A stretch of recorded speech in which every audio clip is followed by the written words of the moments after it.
But let's take a look at the news this week.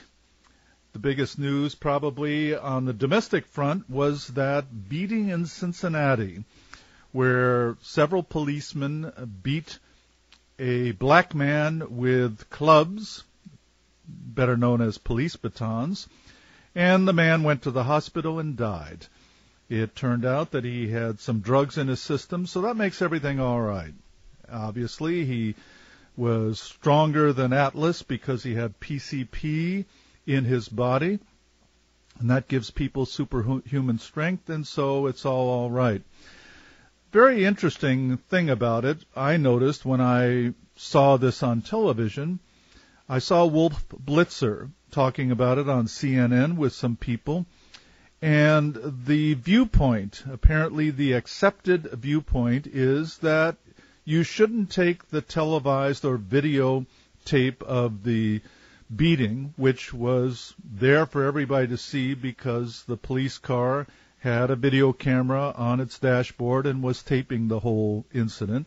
You shouldn't take this too much at face value because you don't see the whole thing. You don't see what happened before the police started beating this man, and you don't see that perhaps it was impossible to subdue him in any other way, and so on and so forth. And it was a very pro-police viewpoint. And I couldn't help but think, that isn't the way it went down when Rodney King was beaten by policemen back in 1991. There was a hue and cry, and they played that videotape snippet over and over and over and over again.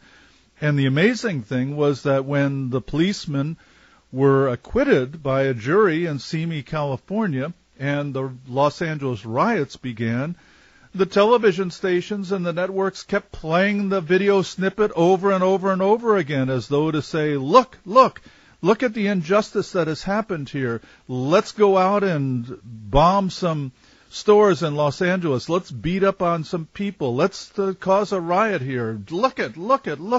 Don't forget that this is what happened to Rodney King. And it really is strange the way the powers that be in the media just suddenly changed their opinion.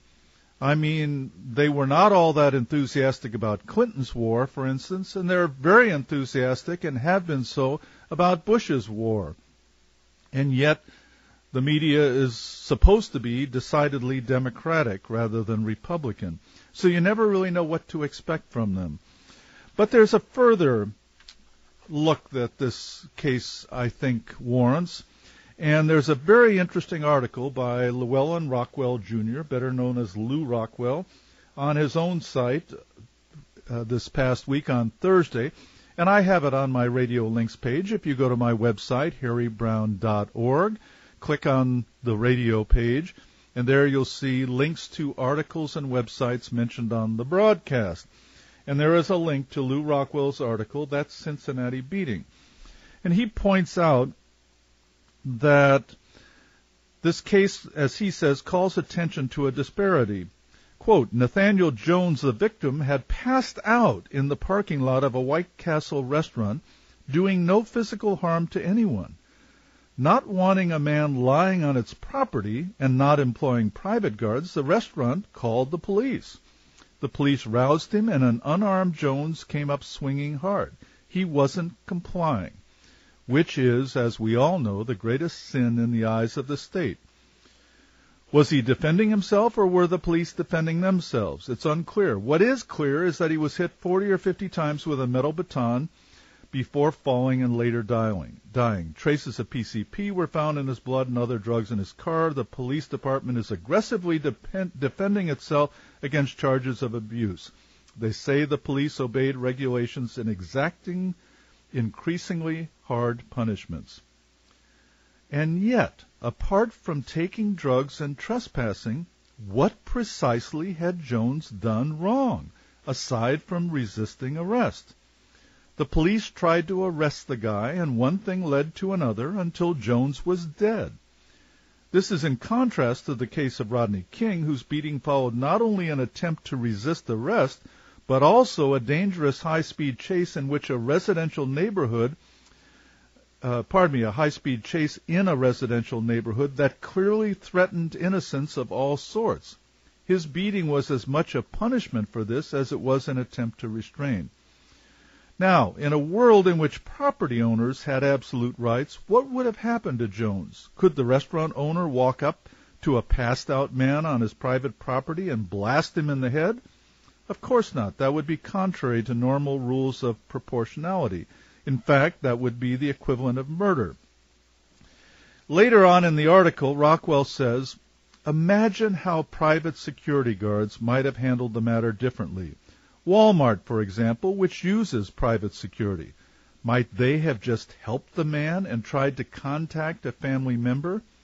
Might they have sedated him had he become unruly? Or just backed off for a time until the man stopped protesting?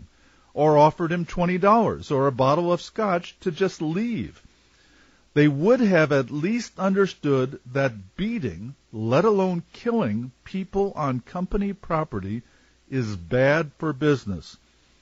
But the restaurant called government police, who believe they can and should use every amount of force they can get away with under the regulations. Well, that's what Rockwell says about it. It's very valuable, I think. He goes on to point out that the details are spread across all the Cincinnati papers, and a great irony presents himself. Quote, the case will eventually be referred to the U.S. government for investigation and correction. The same U.S. government that has killed thousands and thousands of civilians in Iraq, shoots people on the spot for resisting any of its foreign adventures, and otherwise thinks nothing of destroying life, not just for one person, but for thousands, and not just for the guilty, but the innocent as well. End of quote. Which is another perspective on this, that there is no investigation of the beatings and the killings that might take place in Iraq. There is no accountability, in other words. But let's go back to the distinction between Walmart private security guards and the police force. The police are not accountable. Oh, yes, there are police review boards, there are internal affairs, there are all these things. But generally speaking, these officers are not going to suffer for what they have done. They may be on suspension for a few days or a week. But suppose a Walmart security guard had killed Nathaniel Jones by beating him. Do you think that he would not be tried for murder or at least manslaughter and probably sent away to prison for some time? And the interesting thing that Rockwell points out in his article is that Walmart knows that somebody dying on its property is bad for business. Well, what's bad for government business? I'm sorry, I can't think of anything. There isn't anything that's bad for government business. Government overspends, government kills people, government sends people to prison, sometimes executes them falsely, and nobody ever pays the consequences for it. No one ever loses his job. No one ever takes a cut in pay. No one ever is tried on charges for these things. No one ever goes to prison for the mistakes that government people make.